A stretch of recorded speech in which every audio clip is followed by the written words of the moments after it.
লোকনাথ বাবা বলেছিলেন, রণে বনে জলে জঙ্গলে যখনই বিপদে পড়িবে আমাকে স্মরণ করিও, আমিই রক্ষা করিব।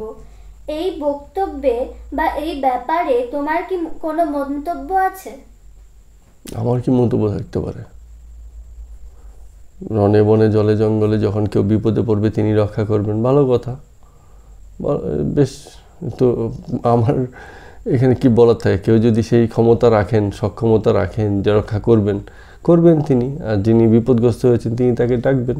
এই যে বললেন না কি যেন, যখনই বিপদে পড়িবে আমাকে স্মরণ করিও, হ্যাঁ, তাকে স্মরণ করবে, তারপরে তিনি উদ্ধার করবেন বা রক্ষা করবেন, ভালো কথা। তো এটা কি সত্যি হতে পারে এরকম?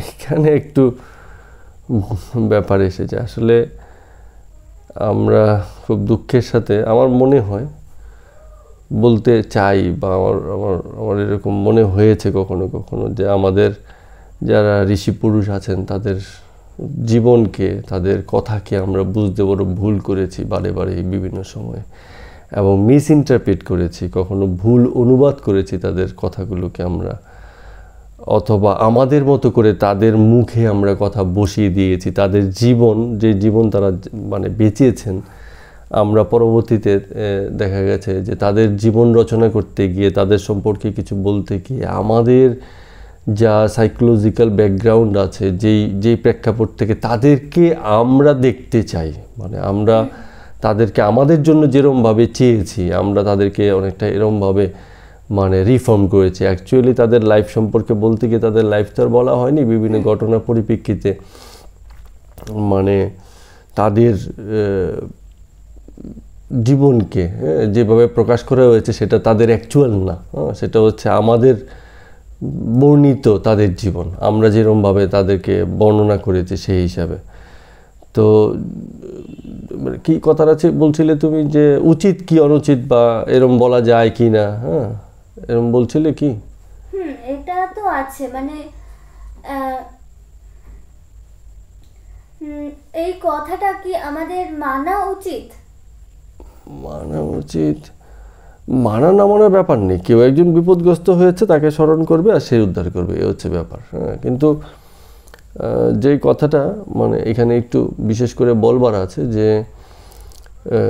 এই যে কেউ একজন বিপদে পড়ছে, তো যে বিপদে পড়ছে তার কাছে বিপদটা কীরকম, সেটাও একটা ব্যাপার আছে। আমাদের যত রকম বিপদ আছে সব তো আমাদের উদ্ধারের পথ হিসেবে আমরা অর্থনৈতিক সচ্ছলতা, সুব্যবস্থা, যোগান এসব যদি থাকে তবে গিয়েই যেন আমাদের বিপদ কেটে গেছে এরকম মনে হয়। মানে আমাদের এত অঞ্চলের মানুষজনের সবচেয়ে বড় যে যত রকম সংকটই তার থাকুক না কেন, সবের উদ্ধারের পথ একটাই, যে ভাই কিছু টাকা দাও, টাকার ব্যবস্থা হয়ে যাক, আমার উদ্ধার মানে বিপদটা কেটে যাওয়ার মতো টাকা পয়সা থাকলেই হয়।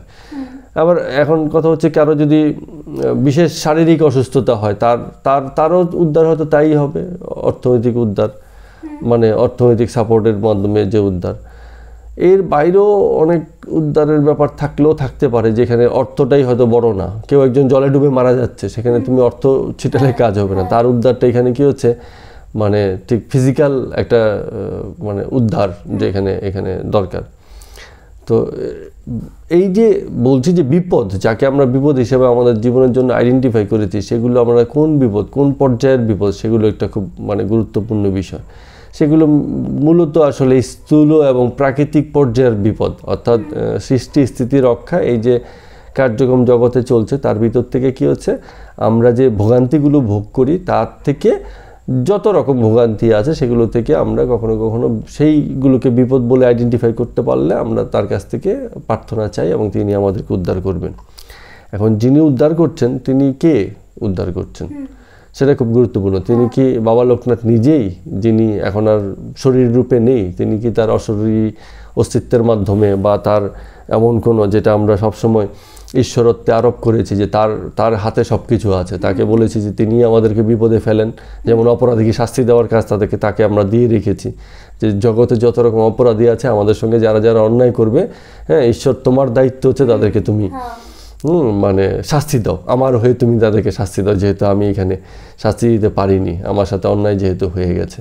তো এরকম মহান দায়িত্ব আমরা যেরকম ঈশ্বরের উপর অর্পণ করে রেখেছি, তেমনি করে আমি যখন বিপদে পড়বো, যে কোনো কারণেই হতে পারে, বিপদটা হয়তো আমারই ভুলে হতে পারে, আমারই অনিয়ন্ত্রিত জীবন থেকে হতে পারে, আমারই হয়তো বিভিন্ন রকম কর্মফল অথবা কোনো একটা সামষ্টিক কর্মফলের কারণে হতে পারে। যে কারণেই বিপদ হোক, আমি যে কারণেই বিপদে পড়ি না কেন, তার উদ্ধারের পথ হিসাবে আমি তোমাকেই আইডেন্টিফাই করছি যে তুমি এসে আমাকে উদ্ধার করবে।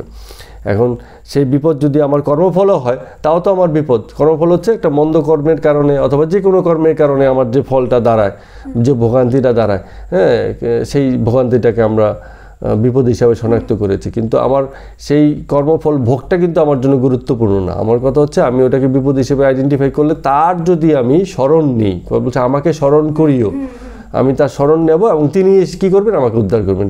আমি উদ্ধার করিব, কথাটা এরকম নয় যে আমি উদ্ধার করিব, তার মানে তিনিই দায়িত্ব নিয়েছেন।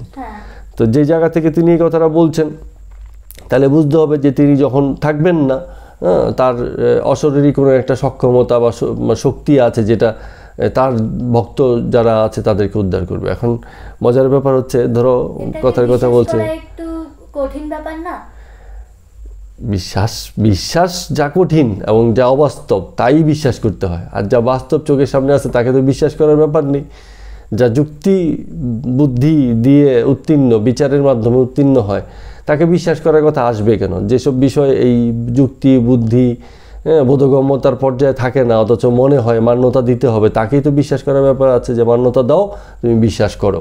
তাই জন্য বিশ্বাসের কথাটা এসছে না। আমি এই প্রসঙ্গে যেটা বলছিলাম যে বিপদ থেকে যে উদ্ধার পাবেন সে কে? যেমন ব্যাপারটা এরকম হলো, যেমন আমরা আজকে ট্রেনেও দেখছিলাম ফেরার পথে যে লুডো খেলা হচ্ছে, তো একজন বলছে বাবা লোকনাথ, হ্যাঁ এবার ছক্কাটা আমার চাই। সে ছক্কা চেয়েছে কিন্তু তার ছক্কা পড়েনি। আবার তার উল্টো দিকে একজন যে খেলছে সে বলছে বাবা লোকনাথ আমাকেও ছক্কাটা দিতেই হবে, চাই, তার ছক্কাটা পড়ে গেছে। এখন যার পড়েনি তাহলে সে ঠিকঠাক মতো ডাকতে পারলো না, তার পড়েনি, আর যে যার পড়ে গেছে সে ঠিকঠাক মতো ডেকেছে। অথবা এমনও হতে পারে দুজনের কারোই পড়েনি, তাহলে কেউই ঠিকঠাক মতো ডাকতে পারেনি। আবার এমন হতে পারে দুজনেরই ছক্কা পড়তে পারে, তাহলে দুজনেই ঠিকঠাক মতো ডেকেছে। তো এই যে মানে যার মিলবে না, যার উদ্ধার ঘটবে না, এই কথাটা যিনি বলে গেলেন যে আমি উদ্ধার করব, তারপরেও যার উদ্ধার হলো না, এই জগতে অনেক হচ্ছে। প্রতি মুহূর্তেই বিভিন্ন রকম হত্যা হচ্ছে, অন্যায় হচ্ছে, হিংসা সংগঠিত হচ্ছে, ম্যাসিভ জনগোষ্ঠীর মানে হত্যা হচ্ছে, অমানবিক অনেক কর্মকাণ্ড ঘটছে। সব প্রত্যেক ক্ষেত্রেই দেখা যাচ্ছে যে যে বিপদে পড়ে সে উদ্ধার হওয়ার জন্য কোনো না কোনো প্রার্থনা নিশ্চয়ই করে। তো যদি এমন হয় যে ওটা বাবা লোকনাথ না বলে ডাকলে পরে বাবা লোকনাথ সাড়া দেবেন না, তাহলে তো আরেক মুশকিল। এখন যার উদ্ধারের সক্ষমতা আছে সে বিপদগ্রস্ত যে কাউকে উদ্ধার করবে। হিসেব মতো তো ঋষি পুরুষরা ততটাই প্রেমপূর্ণ থাকেন, সকলের প্রতি মানে অভেদ ভিত্তিতে প্রেমপূর্ণ থাকেন, যাতে যে কেউ বিপদে পড়লে তাকে যেন তিনি উদ্ধারে ব্রতী হন, এবার তিনি ডাকেন বা না ডাকেন। কিন্তু এই যে বিপদে পড়া এবং উদ্ধার হওয়া, এর অর্থ হচ্ছে যে স্বাভাবিক কর্মফলের যে একটা জগৎ বিষয়ক প্রতিষ্ঠা আছে সেটাকে আমরা অস্বীকার করছি। ওই আমাদের বাবা লোকনাথ অস্বীকার করছেন, বলছেন যে তুমি বিপদে পড়ো, যখনই পড়ো আমার কথা স্মরণ করলেই হবে, আমি কিন্তু উদ্ধার করে দেবো তোমায়। আবার যে বিপদে পড়েছে সে আবার এটা ভাবছে না যে সত্যিই আমার কর্মের ফলশ্রুতিতে বা ফলেই আমার এই ভোগান্তি বা এই কষ্ট বা বিপদটা এসছে কিনা এবং এটা আমার পাওনাই কিনা। হ্যাঁ, সেটা যেমন আমি দুর্নীতিগ্রস্ত, আমার প্রচুর মানে বাজেভাবে অর্থ সংগ্রহের আমি সুযোগ করে নিয়েছি, এখন পুলিশ এসে গেছে আমাকে ধরতে, আমি তো বিপদে পড়ে গেছি। বলবো বাবা লোকনাথ এবার তাহলে আমাকে তুমি উদ্ধার করো। হ্যাঁ, এখন কোনোভাবে উদ্ধার হয়ে গেলে ঠিক আছে। হ্যাঁ, সেই অলৌকিক ক্ষমতা আমাদের না প্রায় প্রত্যেকটা ধর্মেই দেখা গেছে যে যেই সব মহান প্রজ্ঞান পুরুষরা এসছেন তাদের ভিতর যদি অলৌকিক ক্ষমতা না থাকে তারা কিন্তু সাধারণের মানে শ্রদ্ধা সম্মানটা এটা পায় না। তো এই অলৌকিকত্বের আমরা ভীষণ রকম ভক্ত। এবার আমাদের এই অলৌকিকত্বের ছোঁয়ায় আমাদের ব্যক্তি জীবন কতটা জাগরিত হলো এসব নিয়ে আমাদের মাথা ব্যথা নেই। আমাদের কথা হচ্ছে আমরা যেমনই হই, যত খারাপই হই ভালো হই, আমি বিপদে পড়বো তোমার কথা মানে স্মরণ করব, কারণ কি তুমি আমাকে উদ্ধার করবো, আমি তোমার বড় ভক্ত বাবু।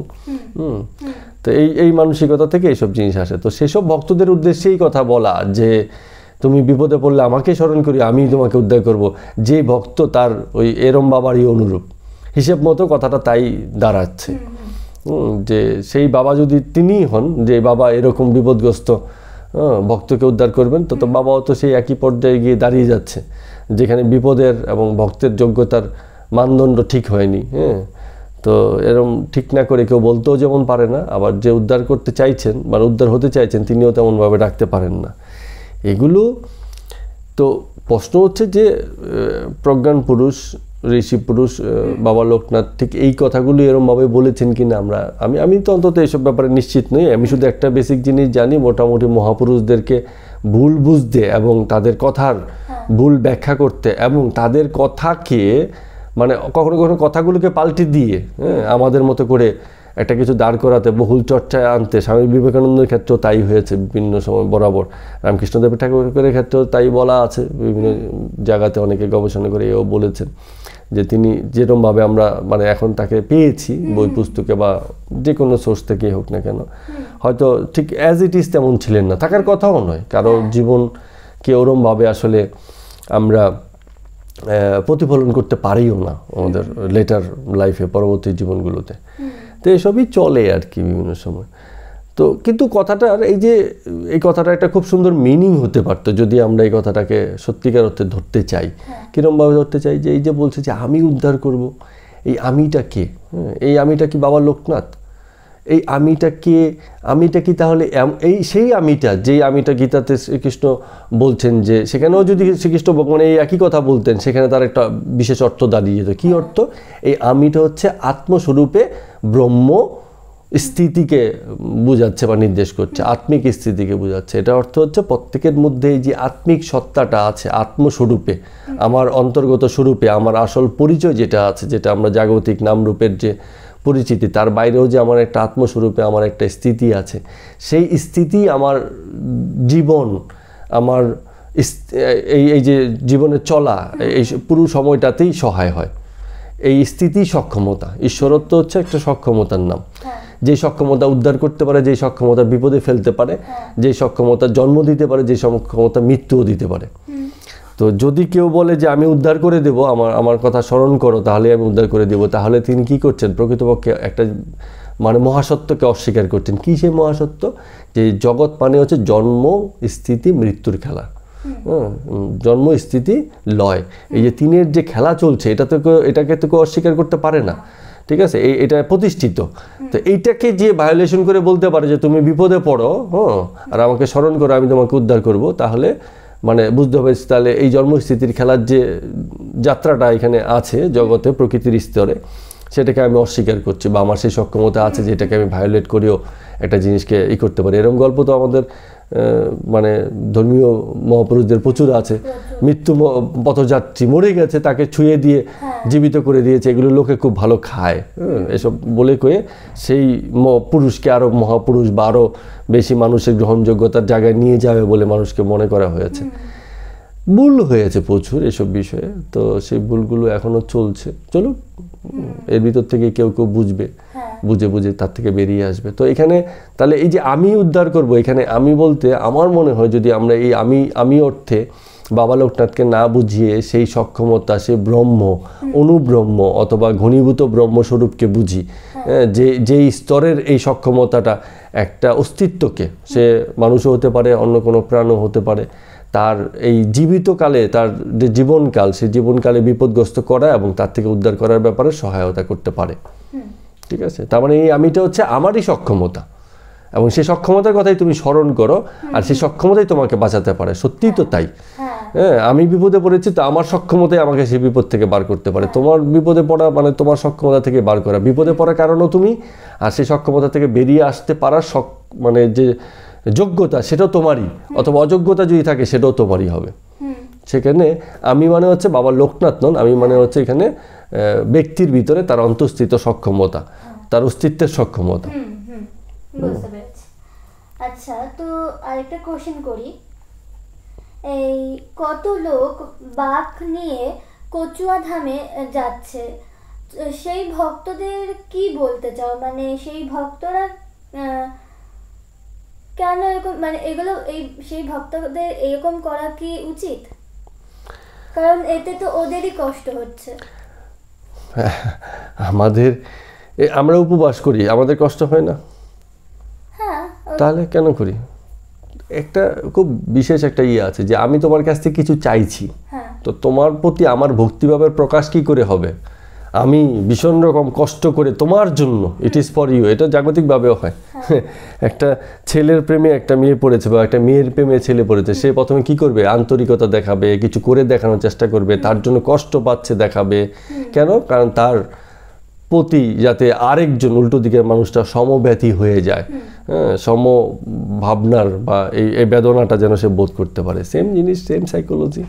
ঠিক আছে, আমরা ঈশ্বরের কাছে দেখাতে চাই যে আমরা উপবাস করছি, আমরা বাঁক নিয়ে যাচ্ছি, আমাদের কষ্ট হচ্ছে, পা ফেটে রক্ত বেরোচ্ছে, ক্ষুধা তৃষ্ণায় কষ্ট পাচ্ছি, এই সব কিছু করে একটা জিনিসই বোঝাতে চাইছি যে how much dedicated I am to you, তোমার প্রতি আমি কত বেশি ডেডিকেশন, উৎসর্গ আমাদের আছে। হ্যাঁ, তো এই লোক দেখানোটা যতটা ঈশ্বরকে দেখানো তার থেকে বেশি যেন নিজেকেই দেখানো। তো এই ক্ষেত্রে এত বছর ধরে জিনিসটা চলে আসছে। এত বছর না, খুব বেশি সময় নেই, এগুলো খুব হালের সংস্কৃতি, যেগুলো কোথা থেকে এগুলো তৈরি হয়ে যায়। এরকম সংস্কৃতি, কিছু আচার নিয়ম কানুন সবসময়ই তৈরি হয়ে গেছে, এবং এগুলো কিছু মানুষ অন্ধের মতো ফলো করেছে কোনো রকম নিয়ম কানুন দিয়ে। খুব বেশি কিছু বলাও যায় না, কারণ প্রত্যেক ক্ষেত্রে একটা কমন যুক্তি সবসময় তারা মানে বলার চেষ্টা করে, সেটা হচ্ছে বিশ্বাসে মিলাই বস্তু তর্কে বহু দূরে। তো খুব কমন যে আমার বিশ্বাসের থেকে করছি, ভাই করো, ঠিক আছে, আমার এখানে বলার কি আছে? তুমি বাঁক নিয়ে যাবে, তোমার কষ্ট হবে, তোমার ডেডিকেশন তার প্রতি তোমার আসবে, সে তোমার প্রতি কৃপাশীল হবে।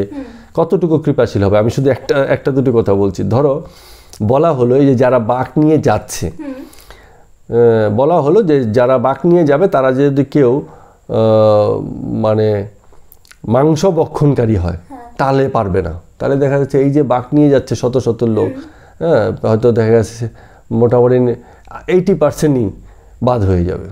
তার মানে তুমি মাংস ভক্ষণ করার মতো অপর কোনো প্রাণীকে হত্যা করে, মানে বিশেষ প্রাণীকে হত্যা করে তুমি যে হিংসাটা তোমার জীবনে প্রতিষ্ঠিত করো, এবং তার ভিতর থেকে তোমার সার্ভাইভেলের যে তুমি একটা ব্যাপার দাঁড় করিয়ে দিয়েছো, বিরিয়ানি খেতে হয় খুব, মানে এই যে প্রিয়তা তোমার এইসবের প্রতি, এটাকে ছাড়াও দেখি, তারপরে বাঁক নিয়ে যাও, দেখি তোমার জীবনে এই পরিবর্তনটা মানে তুমি করতে পারো কিনা। একটা হিংসা তো, এটা বন্ধ করতে পারো কিনা, তবেই বাঁক নেওয়ার যোগ্যতাটা তোমার আছে। যদি এই কথা বলা হয় 80% ভিড় কমে যাবে, রইল 20%। এই 20% ভিড়ও থাকবে না। যদি বলা হয় কোনো রকম ধূমপান এবং মদ্যপান যারা করে তারা এই বাঁকের অংশগ্রহণ করতে পারবে না, তাহলে এই লোকগুলো থাকবে না।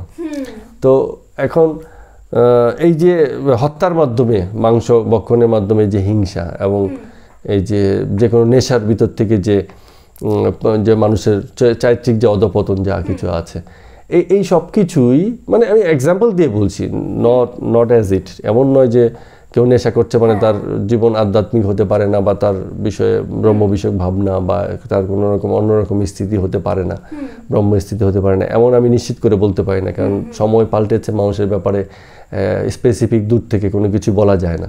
কিন্তু কথার কথা বলছি যে যেই জীবনটা পাল্টালো না, সেই জীবনটা কি এমন ডেডিকেশন এইসব সামাজিক আচার নিয়মকানুনের মধ্য দিয়ে দেখাবে, যার কারণে একটা মানে সেই মহান সত্তা, যে মহান সত্তা সবসময় এই আসুরিক ক্ষমতার যে বিনাশ আছে জগতে সবসময় করতে চেয়েছে। ওই 16 অধ্যায় যদি আমরা পড়ি, শ্রীকৃষ্ণ ভগবান গীতাতে কি বলছেন, যে মানুষের দুরকম আছে, আসুরিক গুণ আছে আর আমাদের দৈব গুণ আছে। তো আসুরিক গুণের বিনাশই তো চায়। অর্জুনের ভিতর থেকে যেসব আসুরিক ব্যাপার আছে, যেগুলোকে বলছে যে দম্ভ, অহংকার, রাগ, ভোগের মানসিকতা, অহম মানে আমি বোধ তীব্র, এইসবের ভিতর থেকে ব্যক্তিগততা, সম্পর্কের যে দুর্বলতা, এগুলো তো বড়ই বুড়ি উদাহরণ ব্যাখ্যা বিভিন্ন রকমভাবে আছে। তো এই যে কথাগুলো বলেছে যে আসরিক মানে যে প্রতিষ্ঠা আমাদের মধ্যে থাকে সেগুলোকে দূর করা, এবং দৈব গুণ যেগুলো আছে, দয়া, ক্ষমা, তারপরে হচ্ছে নির্ভীকতা, অনেক আছে, 26টা গুণের কথা বলা আছে। তো এই যে দৈব গুণ, এগুলোর প্রতিষ্ঠা তোমার জীবনে নিয়ে আসো।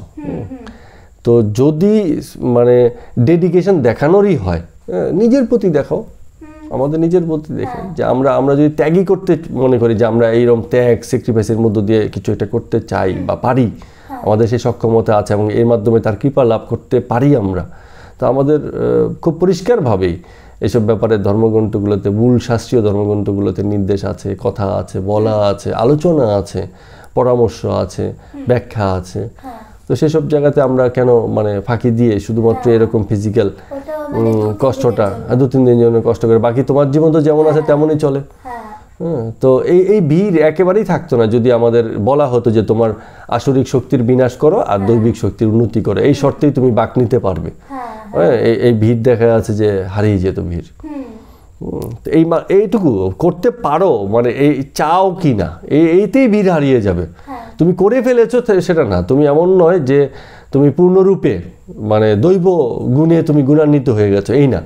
কিন্তু তুমি তোমার আসরিক শক্তিগুলোকে, তোমার ভিতরে তমতা যা কিছু আছে, মোহাচ্ছন্নতা যা আছে, অজ্ঞানতা যা আছে, এগুলোকে তুমি দূর করে তুমি সত্যগুণে, বিশেষত সবচেয়ে বড় কথা এই যে গুণত্রয়ের ভিতর থেকে তোমার উত্তরণ সত্যের দিকে, নির্গুণাতীতের দিকে, সেই জার্নিটা তোমার আছে কিনা, সেই ইচ্ছাটা, সেই আশ্রয়টা তোমার জীবনে আছে কিনা, সেই জায়গাটা তুমি যেতে চাও কিনা। এই যদি চাও তবেই তুমি একমাত্র বাঁক নিতে পারো। যদি এরকম একটা কন্ডিশন, দরকার নেই এই স্বাধীনতা সবার আছে, কিন্তু যদি এরকম একটা কন্ডিশন দেওয়া হয় এই ভিড় আর থাকবে না, একদমই লোকজন থাকবে না। কারণ এইসবের আশ্রয় যার হয়েছে তার জীবনে এই আনুষ্ঠানিকতা, এই সাধারণ সকল আচার নিয়ম কানুন যা কিছু লোকে করছে এগুলো কিন্তু তার জীবনে হারিয়ে যাবে। কারণ সে দেখবে যে মূলীভূত পরিবর্তনের জায়গায় সেখানে একটা দাবি এসে গেছে। মানে জীবন সেই দাবিটা করছে, এই জীবন, এই জন্ম আমাদেরকে সেই দাবিটা করছে যে তুমি অধিকতর মানে নর থেকে নারায়ণে বেশি স্থিত হও। সেখানে এইসব মানে একদম খুব প্রাইমারি, খুব প্রাথমিক পর্যায়ের আচরণ বলতে পারি। আচ্ছা, ঠিক আছে। তো আরেকটা লাস্ট কোয়েশ্চেন করি, ওটা হচ্ছে কালকে তো শ্রীকৃষ্ণের জন্মাষ্টমী। এর আগে আমরা একটা রাধাষ্টমীর দিন একটা ভিডিও বানিয়েছিলাম, তো এবারও শ্রীকৃষ্ণের জন্মাষ্টমীর জন্য একটা ভিডিও বানালে হয় না? এই তো ভিডিও তো চলছে, ভিডিও হয়ে যাচ্ছে, আলাদা করে বানানোর কি আছে? তো 2-3টে কিছু বলো। শ্রীকৃষ্ণের জন্মাষ্টমী, রাধাষ্টমী, শ্রীকৃষ্ণের জন্মাষ্টমী এইখানেও একটু ব্যাপার আছে। দেখো এই যে সময়ে লোকনাথ বাবার এই কচুয়া ধামে যাওয়া, বাঁক নিয়ে যাওয়াটা, এইসব ব্যাপারগুলো আছে, সেই গঙ্গা বক্ষ থেকে জল নিয়ে এসে সেখানে ঢালা, আবার ঠিক এইটা ঠিক আমি জানি না কী করে এই সম্মিলনটা হয়ে গেল, আবার ঠিক একই সময়ে ওই শ্রীকৃষ্ণের জন্মাষ্টমীটাও পড়ছে। তো শ্রীকৃষ্ণের জন্মাষ্টমী মানে হচ্ছে শ্রীকৃষ্ণের শরীরীভাবে তার এই পৃথিবীতে ধরাধামে আসা বা জন্ম, সেটাকে উদযাপন করা। তো যার জন্ম আমি উদযাপন করছি, তো মানে তার সেই ব্যক্তিটা সম্পর্কে আমাদের মানে কতটা জ্ঞান বলতে, জ্ঞান তো অনেকের থাকতে পারে, সেই ব্যক্তি সম্পর্কে জানতেও পারে, অনেক কিছু বলার ইয়েও আছে, আমার মানে অনেকে অনেক কিছু বলতে পারবে। কিন্তু সেই মানে শ্রীকৃষ্ণ ভগবানকে এখানেও 2-4 কথা ছোট্ট করে যদি বলতে চাই, যে আমরা সেখানেও খুব বড় ভুল বুঝে গেছি। মানে জন্ম কার হয়েছে? গোপালের জন্ম হয়েছে। মানে গোপাল হচ্ছে শ্রীকৃষ্ণের বাল্যরূপ যেটা আছে, তো তার জন্ম হয়েছে। তো তার জন্মটা আমরা খুব মহিমান্বিত করে, এবং আমাদের আশ্রয় যেন গোপালকে কেন্দ্র করেই বেশি হয়, অথচ শ্রীকৃষ্ণ আমাদের কাছে উপেক্ষিত কেন? কারণ ওই সেই একই বেসিক জায়গাতে। কারণ গোপালকে আমরা সন্তান তুল্যতা দিয়ে তাকে খাইয়ে দেওয়া, তাকে পোশাক পরিয়ে দেওয়া, তাকে চান করিয়ে দেওয়া, এই যে আপন সন্তানের প্রতি, নিজের ঘরের সন্তানের প্রতি যেরকম বাৎসল্যটা, সেই বাৎসল্য ভাব থেকে, বাৎসল্য বোধ থেকে, বাৎসল্য ভক্তি থেকে আমরা করি, ঠিক আছে। কিন্তু কোথাও না কোথাও মনে হয় না একেবারে আমাদের যে মানে এই জীবনের যে প্রাকৃতিক অস্তিত্ব, মানে আমরা কি হচ্ছে এই আপন সন্তান, তাদের লালন পালন করা, মানুষ করা, এই যে একটা আমাদের নোশন বা মনোভাব আমাদের মধ্যে থাকে, কৃষ্টিগত, সংস্কৃতিগত, জাতিগত হতে পারে, আমরা এরমভাবে মানুষ হয়েছি, দেখেছি। যারাই জন্ম নিয়েছে তারাই তার উত্তর পুরুষ, পরবর্তী পুরুষের একটা মানে সৃষ্টির চেষ্টা করেছে, এবং তাদের একই রকমভাবে কেয়ার করেছে। তো একই রকম সেই একই পর্যায়ের কেয়ার যদি সে থাকে, সেখানে যদি মানে বিষয়টা শুধু স্থূল হয়, শরীরগত হয়, মানে ভৌতরূপে আর কি, বস্তুগত যদি হয়ে যায়, সেখানে সূক্ষ্মতার কোনো চর্চা হলো না, সেখানে মননশীলতার চর্চা হলো না, বিচার হলো না, বিবেক হলো না, চেতনার কোনো কথা হলো না, হ্যাঁ, সেখানে বালক বালক বালক শ্রীকৃষ্ণ যেটা আছে গোপাল, তার কাছ থেকে চেতনার স্থিতি কিছু পাওয়ার নেই, কারণ সে তো বাল্যকাল, সে মাখন চুরি করে খাবে। তার যে বয়সের যে ব্যাপারটা ছিল, তাকে ওই যে যশোদা মাতা দড়ি দিয়ে বাঁধতে যাচ্ছে, প্রত্যেকবারই দড়ি শর্ট পড়ে যাচ্ছে, মানে এইসব গল্পগুলো লোকে খুব নেবে, কারণ এখানে কিছু অলৌকিকতা আছে। তারপরে শ্রীকৃষ্ণ যখন কংস বধ করলেন, কি রাক্ষস বিভিন্ন সময় বিভিন্ন রকম বধ করেছেন, এইসব গল্পগুলোতে একজন অতি মানবীয় ক্ষমতা সম্পন্ন শ্রীকৃষ্ণকে আমরা পাই এবং তাকে আমরা খুব পছন্দ করি, কারণ এই সক্ষমতা আমাদের নিজেদের মধ্যে নেই। হ্যাঁ, কিন্তু আমাদের যে এই সক্ষমতার যে যোগ্যতা, সেটা কিন্তু অ্যাভারেজ বা আমরা এটাকে বলে সার্বজনীনভাবে সবারই প্রায় সেম আছে। যখনই জন্ম সেই সক্ষমতা নিয়েই আমরা জন্মাই, কিন্তু সেই সক্ষমতার পুনরাবিষ্কার করা এবং সেই সক্ষমতাকে জীবনে ব্যবহার করা, সেই জায়গাতে বড় ফাঁকি দিয়ে দিই আমরা, যে কারণে আমাদের এই সক্ষমতার ব্যবহার হয় না বলে ভীষণ রকম অক্ষম আমরা। এবং এইভাবে সক্ষম যারা, কাকতালীয়ভাবে অত্যন্ত শক্তির অধিকারী, হ্যাঁ, আঙ্গুলের এক ইসে পর্বত তুলে ফেলেছে, হ্যাঁ, এইসব গল্পগুলো আমাদের খুব টানে। হ্যাঁ, এবং আমরা সাধারণ লোকজন যারা সেই সক্ষমতা আবিষ্কার করতে পারি না বা জানিও না বা বুঝিও না, তারা এইসব গল্পগুলোতে আমরা ভীষণ রকম মানে মুগ্ধ হয়ে যাই এবং তাকে ভগবানের স্থান, ঈশ্বরের স্থান এবং এসব দিয়েই তার মূল্যায়নটা আমরা করতে থাকি। অথচ শ্রীকৃষ্ণ ভগবান যদি সেই সক্ষমতারই অধিকারী হতেন, তাহলে ওই সুদর্শন চক্র দিয়েই আমাদের কুরুক্ষেত্র যুদ্ধ একদিনই শেষ করে দিতে পারতেন। কিন্তু তাকে শাস্ত্রশ্লোক, অর্জুনকে এত কথা বলা, বোঝানো, এত চেষ্টা, হ্যাঁ, একটা জিনিসকে প্রতিষ্ঠিত করার, হ্যাঁ, সেই জিনিসগুলো করতে হতো না। তো গীতার শ্রীকৃষ্ণ একেবারে খুবই মানবিক শ্রীকৃষ্ণ, বুদ্ধি ভিত্তিক শ্রীকৃষ্ণ, চেতনা ভিত্তিক শ্রীকৃষ্ণ, যোগাশ্রয়ী শ্রীকৃষ্ণ।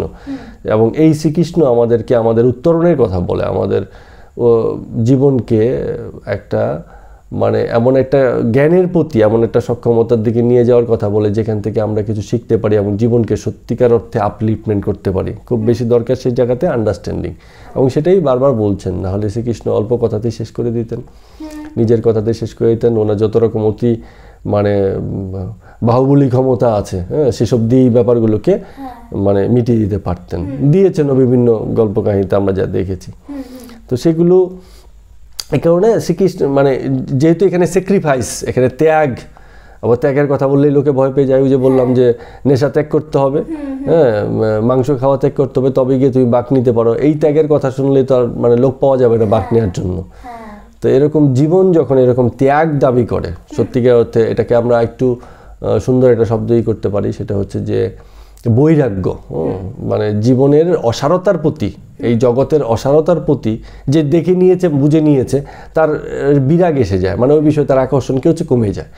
হ্যাঁ, এটা হচ্ছে বৈরাগ্য। এই জিনিস যখন দাবি করে জীবন, হ্যাঁ, তো আমরা ভোগী লোক যারা আছে তারা ভীষণ রকম ভয় পাই, সেই জিনিসকে আমরা নিতে পারি না। ফলে শ্রীকৃষ্ণের যে পরিণতপূর্ণ রূপ, গীতার শ্রীকৃষ্ণের যে স্বরূপ আছে, তার যে কথা আছে, সেগুলোকে আমরা নিতে বড় ভয় পাই। কারণ এটা আমাদের মানে এই যে মোহগ্রস্ততা, এই যে তমতার আশ্রয় আমাদের জীবনে যে ছেয়ে ছুঁয়ে আছে সব কিছুতে, একে বড় নাড়িয়ে দেবে, একে বড় প্রশ্নের সামনে দাঁড় করিয়ে দেবে, একে বড় আঘাত করে দেবে। তা আমরা চাই যে আমাদের সব কিছু ঠিকই থাকুক, আমাদের বাৎসল্য ভাব থাকুক, আমরা শ্রীকৃষ্ণকে মাখন খাওয়াবো, এই খাওয়াবো, এই দিয়ে আমাদের একটা মানে শ্রীকৃষ্ণ, হ্যাঁ, বেশি। হ্যাঁ, তো ব্যাপারটা হচ্ছে যে শ্রীকৃষ্ণ তো গোপাল হচ্ছে এই বালক অবস্থা, আর শ্রীকৃষ্ণ হচ্ছে তার পরিণত অবস্থা। মানে যেটা হচ্ছে ঘনীভূত ব্রহ্ম। আমরা গীতাতে একটা কথা খুব সুন্দর এসেছিল যে এই ব্রহ্মের সবচেয়ে ঘনীভূত অবস্থা হচ্ছে শ্রীকৃষ্ণের স্বরূপ।